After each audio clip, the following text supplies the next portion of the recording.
Brian Clemens had an interesting idea that a present-day mortal psychopath would be killing women in the same way that 70 years ago an immortal psychopath had killed them. He was copycatting them, not knowing anything about the immortality, but MacLeod, of course, did know about it. So in order to kind of get a sense of what the time difference and to set this thing back into the 20s, we decided we'd try and make it look a little bit like a silent movie. And we were shot at the Orpheum Theater, which is a wonderful, great old theater here that has been used. We've used any number of times for any number of things.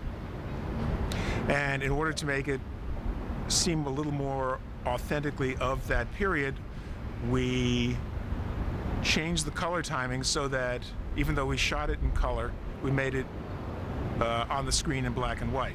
And this was something that we like to do, is to give the flashbacks a slightly different visual look, although black and white is a little more than slight.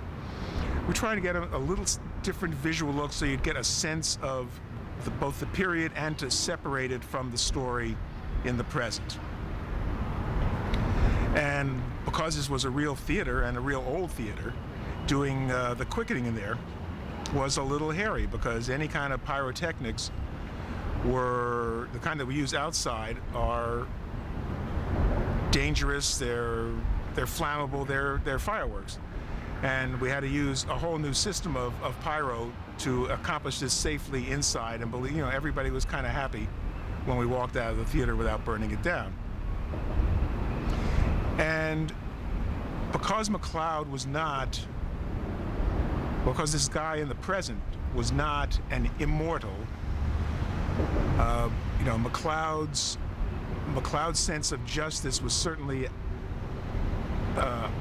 outraged, but somehow it took Tessa to step out of her characteristic role and be the one who dropped the axe on the guy.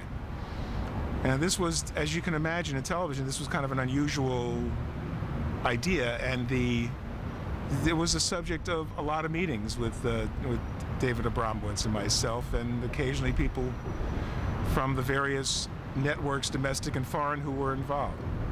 But at the end, we did it, and we're glad we did.